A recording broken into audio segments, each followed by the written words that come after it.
Hello friends, नमस्कार दोस्तों। स्वागत है आप सभी का अपना YouTube channel success academy by Nand sir पे।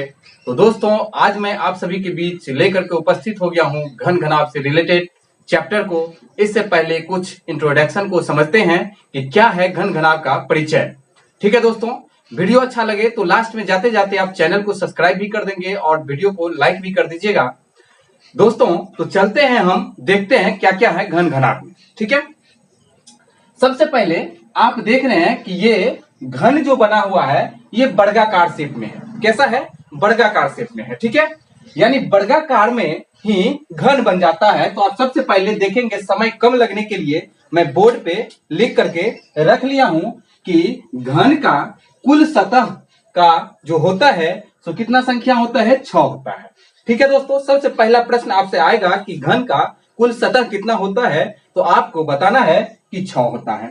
ठीक है, इसके बाद आपको जो है सो कोना कितना होता है, तो कहेंगे 8 होता है। ये मैं अभी आपको बताता हूं कैसे 8 होगा, कैसे 6 होगा। और उसके बाद आता है घन का कुल किनारा बराबर, तो किनारा दोस्तों 12 हो जाएगा।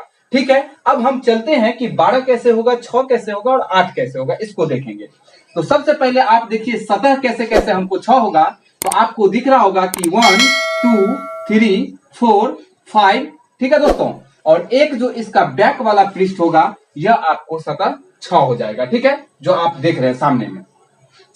अब आप देखिए कि इसमें कोना कैसे 8 होगा। तो सबसे पहले दोस्तों कि वर्ग में जो है तो 4 कोना होता है, तो इसमें 2 वर्ग लगा हुआ है, तो 2 वर्ग लगा है तो कितना हो जाएगा? 8 हो जाएगा। कैसे? तो देखिए, एक कोना ये हो जाएगा आपका, दूसरा कोना जो है तो ये हो जाएगा, तीसरा कोना ये हो जाएगा, चौथा कोना ये होगा, पांचवा ये होगा, छठा ये होगा, सातवां और आठवां। तो आपसे प्रश्न होगा कि घन में कितना कोना होता है, तो आप बताएंगे 8 कोना होता है। ठीक है, चलिए अगले स्टेप को हम देखते हैं। अगला स्टेप में आपको दिख रहा है कि हम लिख रखे हैं कि किनारा 12 होता है। यानी आपसे दोस्तों पूछा जाए भुजा या किनारा, तो आप कहेंगे कि 12 होता है। कैसे? तो देखिए 1 2, ठीक है दोस्तों, 3 4, यानी आप देख सकते हैं कि एक वर्ग में 4 भुजा होता है। इस तरह से 2 वर्ग में 4 दूना 8 भुजा हो जाएगा। यानी ये होगा 5 6, ठीक है दोस्तों, 7 8। अब देखिए ये 9 10 11 और ये 12। इस तरह से आपका किनारा 12, ये 3 का काम हो गया आपको खत्म। अब हम आते हैं आयतन पे। आयतन का बात जहां तक है कि आपको पता है वॉल्यूम होता है 3D आकृति में, तो 3D आकृति आपके सामने दिख रहा है, यानी भुजा क्यों होता है, क्योंकि जब घन में जो है तो आपको जो भुजा एक साइड दे देगा, यानी आप देख पाएंगे कि वर्ग जो होता है तो वर्ग का चारों भुजा बराबर होता है। नहीं, तो इसी प्रकार से यह वर्ग से ही घन बना है, तो इसका सब भुजा बराबर ही होगा। जितना भी भुजा दे दे, चाहे 8 दे दे या 4 दे दे, तो सब साइड भी ये क्या होगा? 4 ही होगा। ठीक है दोस्तों, तो ये घन का आयतन पूछा जाएगा तो भुजा क्यों हो जाएगा।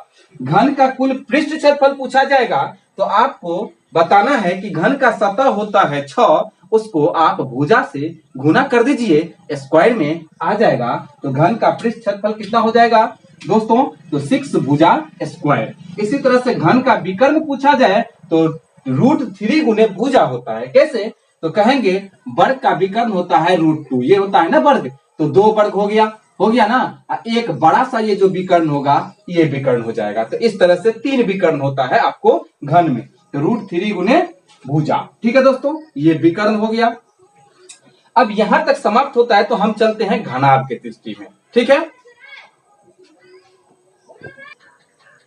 घन का जो दोस्तों वक्र पृष्ठ क्षेत्रफल कहिए या पृष्ठ क्षेत्रफल कहिए, वो कितना होता है? तो 4a² होता है। ठीक है, ये आपको यहां से छूट चुका था, तो मैंने अभी अभी लिख दिया। ठीक है, अब चलिए घनाभ में हम चलते हैं, तो देखते हैं कि घनाभ का कुल सतह 6 होता है। यानी आप कहेंगे सर क्या घन में और घनाभ में दोनों सतह बराबर ही होता है? तो कहेंगे हाँ, बराबर होता है, क्योंकि घन का भी आपको 6 सरफेस दिखेगा, सतह दिखेगा, और घनाभ में भी 6 ही सतह दिखेगा। अब देखिए कोना भी आपको क्या होगा? घनाभ में भी 8 ही दिखेगा और घन में भी 8 ही दिखेगा, क्योंकि दोस्तों ये होता है वर्गाकार और ये होता है आयताकार। आयत में भी 4 भुजा, वर्ग में भी 4 भुजा।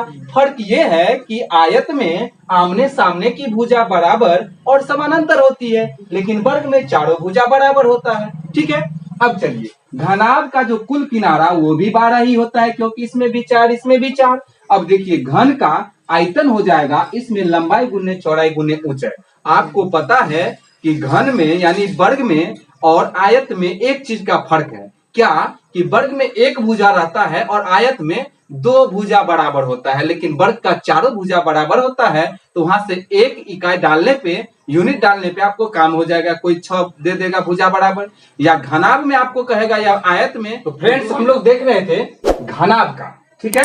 तो घनाभ में देखिए, घनाभ में कहता है घनाभ का कुल पृष्ठ का जो क्षेत्रफल होता है, ठीक है दोस्तों, घनाभ का कुल पृष्ठ का क्षेत्रफल होता है 2 इंटू लंबाई प्लस चौड़ाई, सॉरी लंबाई इंटू चौड़ाई प्लस चौड़ाई इंटू ऊंचाई और ऊंचाई इंटू लंबाई। आपको मैं यहाँ पे सारा लिख दिया हूं कि लंबाई ये है, ठीक है, घनाभ का चौड़ाई ये है, ऊंचाई ये है, ठीक है। कभी कभी ये कहा जाता है कि घनाभ में एक हौज कोड आ गया, कभी कभी ये कहा जाता है कि घन में एक हौज कोड आ गया, जहां पे गहराई और ऊंचाई को सेम माना जाता है। आप ऊपर जाइएगा तो ऊंचाई और अंदर जाइएगा तो गहराई लिया जाता है, ठीक है। तो इस प्रकार से आप देखेंगे कि घनाभ का जो कुल पृष्ठ क्षेत्रफल होता है 2 इंटू लंबाई इंटू चौड़ाई प्लस चौड़ाई इंटू ऊंचाई प्लस ऊंचाई इंटू लंबाई, ठीक है। और घनाभ का जो विकर्ण होता है सो लंबाई गुने सॉरी रूट अंडर लंबाई प्लस चौड़ाई प्लस ऊंचाई होता है। तो इस तरह से आपका जो है सो समाप्त हुआ घन और घनाभ, ठीक है दोस्तों।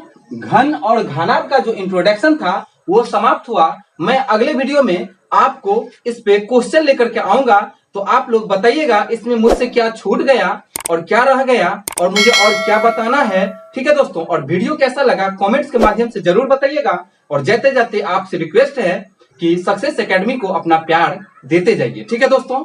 वीडियो अच्छा लगा हो तो वीडियो को लाइक कीजिए और चैनल को सब्सक्राइब कीजिए। विदा लेता हूं आप सभी से। जय हिंद दोस्तों, धन्यवाद।